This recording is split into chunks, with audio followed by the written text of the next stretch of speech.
10 years of success vanished in 1 second when he heard his real name again. Adrian Cole had spent the last decade constructing a life so immaculate that sometimes even he forgot it was built on a fault line. To the world, he was a symbol of discipline, sharp intellect, and flawless success. Investors trusted him. Employees admired him. Journalists loved telling his self-made man story. But beneath the tailored suits and polished speeches lay a truth he could never fully escape. Before Adrian Cole existed, there had been Adam Lowell, a 19-year-old who made one catastrophic decision that carved a permanent scar into another man's life and into his own soul. The night that changed everything still came back to him in flashes. Cold, sharp, merciless. It was supposed to be simple. A warehouse on the outskirts of the city. An illegal electronics shipment. Quick in, quick out.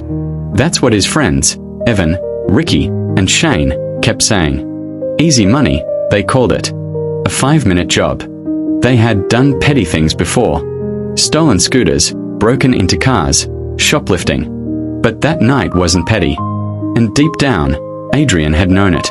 Still, he followed them. He needed cash. He was angry at the world, at his absent father, at the bills on the kitchen table, at the feeling that his life was going nowhere. Anger is a dangerous fuel. It burns bright, blinds fast, and dies leaving only ruin. The moment they pried open the side door of the warehouse, Adrian felt something shift, like the air itself warned him. Inside, the warehouse was enormous, dark, smelling of oil and cold metal. Their flashlights cut through the blackness in thin, shaky lines. Grab what you can, Ricky whispered. Boxes by the wall, flat screens, speakers. Let's go. Adrian's heart pounded. He kept telling himself he would only take one box, just one, and leave. He didn't want trouble. He didn't want violence. He didn't want a sound stop him. Footsteps. Slow, steady, coming from deeper inside the warehouse. Someone's here, Adrian whispered. Shane cursed under his breath. Night guard. There's supposed to be no night guard. They should have left then. They should have run. But panic and stupidity often walk hand in hand. The guard stepped into view, a man in his mid-40s, tired eyes, a flashlight in one hand, the other resting on his radio. Hey! The guard barked. You're not supposed to. Evan lunged first. Stop him. Hez calling the cops. The guard reached for his radio, and instinct, not reason, took over. Shane shoved the guard. Ricky grabbed his arm. And Adrian froze. Everything blurred, shouting, scrambling, shadows moving too fast. The guard tried to pull free, stumbling backward. His boot slipped on a loose cable on the floor. Then it happened. The guard fell, but not to the ground. He fell into a stack of metal shelving. The crash was deafening. Boxes toppled. A heavy metal beam slid free and struck the guard across the ribs with a sickening, hollow thud. He gasped, once, sharply, like the sound had been punched out of him. The boys scattered back, eyes wide. Oh my God, Adrian whispered, dropping to his knees beside the man. Sir, look at me. Stay with me.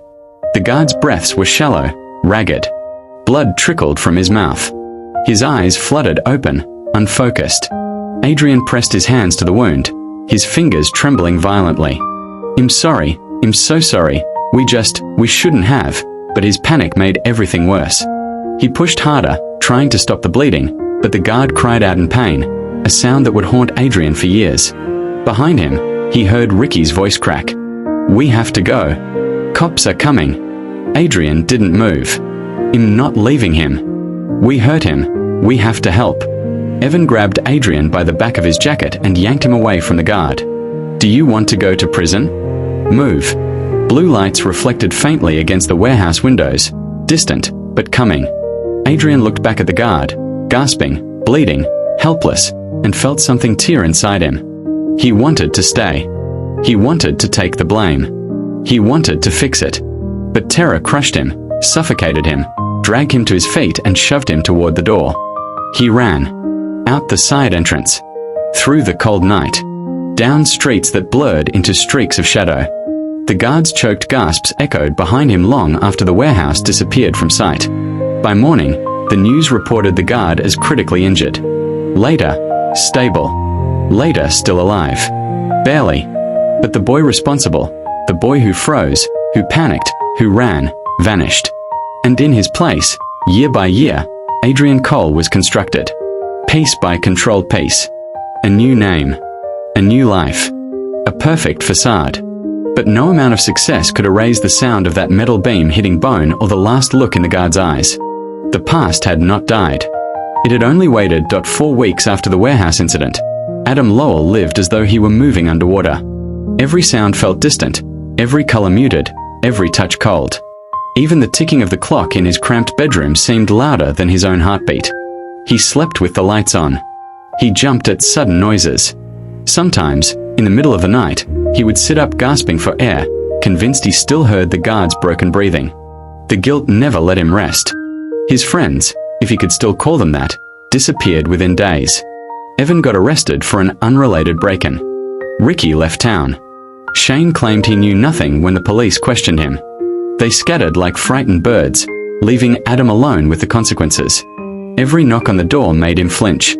Every police siren made him freeze. His mother noticed.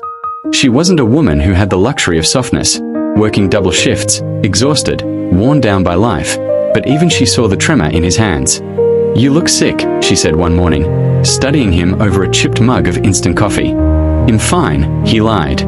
But he wasn't. He was unraveling. Days passed, then weeks. And on the 26th day after the accident, the fear became too much. Adam packed a bag. One change of clothes, an old wallet, his cracked phone. Nothing else. He didn't leave a note. He didn't say goodbye. At the bus station, he bought a one-way ticket to a city he'd only heard about in passing, a place far enough that the past couldn't follow him, or so he hoped. When the bus pulled out of the station, Adam watched his hometown shrink behind him until it disappeared completely. He whispered to himself, "It'll become someone else." He meant it. The city was enormous, loud, indifferent, perfect for disappearing. Adam slept in cheap hostels at first, then in shared apartments. He took small jobs, dishwashing, lifting boxes, night cleaning, anything that kept him moving and allowed him to collapse into sleep without thinking too much. But every night, when he closed his eyes, he saw the guard again, heard the crash, felt the warm blood on his hands. He couldn't keep living as the boy who ran. So he made a decision. He stood in front of a mirror in a public restroom one evening, staring at his own reflection. His hair messy, his face thin, his eyes full of shadows.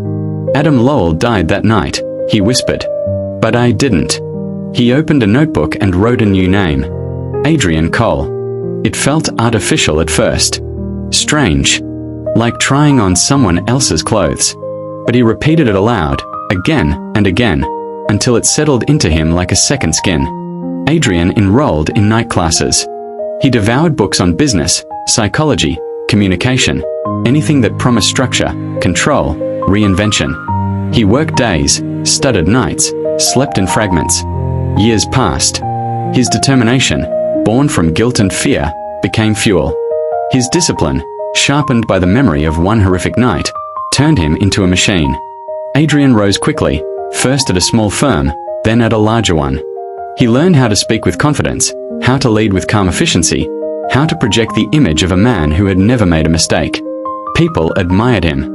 They called him brilliant, driven, inspiring.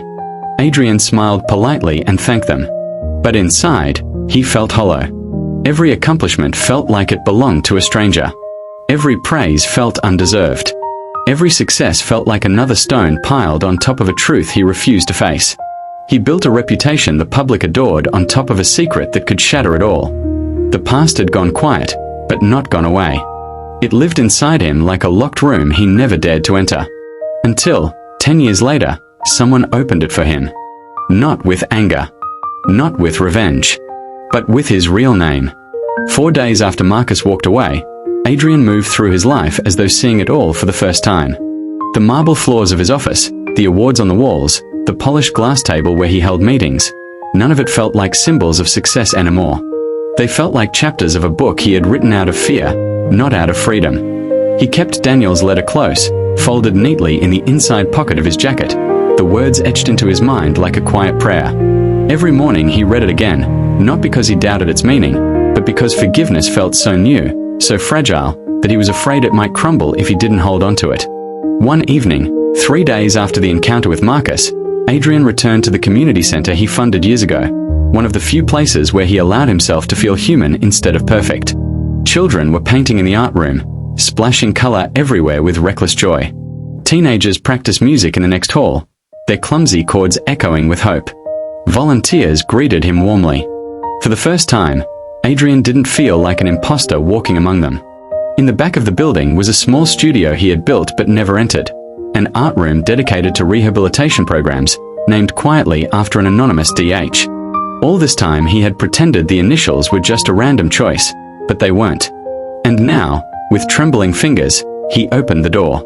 Inside, sunlight poured through tall windows, illuminating blank canvases stacked against the wall. A single stool sat in the center of the room, waiting. The air smelled faintly of paint, clean, simple, honest.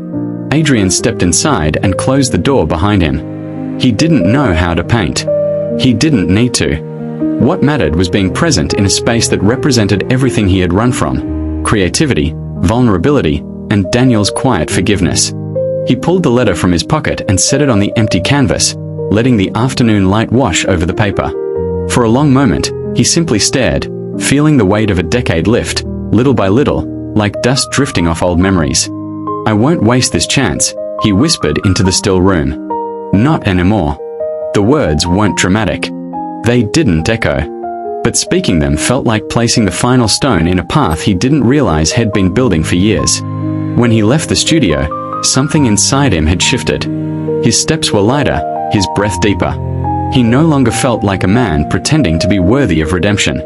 He felt like someone who had finally earned the right to forgive himself. Weeks passed. Adrian reached out to the police department in the city he once fled from, ready to accept responsibility for everything he had done. But the case, long closed, had been officially ruled an accident, an incident shaped by fear, confusion, and youth, not malice. There was nothing left to charge him with. The weight he expected to crush him never came. Instead, he felt an unfamiliar calm.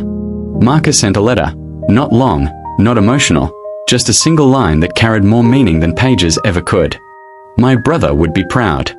Take care of your life. It's worth something now." Adrian folded it beside Daniel's letter and placed both in a drawer he locked not out of secrecy, but out of respect. He no longer ran from the past. He no longer feared being exposed. He no longer lived pretending he was still 19 and terrified. He lived forward. With purpose. With honesty. With peace. And on a quiet morning months later, as Adrian stood before a crowd at a charity event he helped organize, he began his speech differently than usual. No polished slogans. No perfect business wisdom. Just the truth. "I'm not the man you think I am," he said gently. "I am someone who made mistakes, serious ones. And someone who was given a second chance I wasn't sure I deserved. Everything I've built, everything I do now is because someone I hurt believed I could be better." The audience fell silent. Adrian continued. And he was right. We can all be better. Not by running from who we were, but by facing it and choosing who we want to become. He stepped back from the microphone to a rising wave of applause.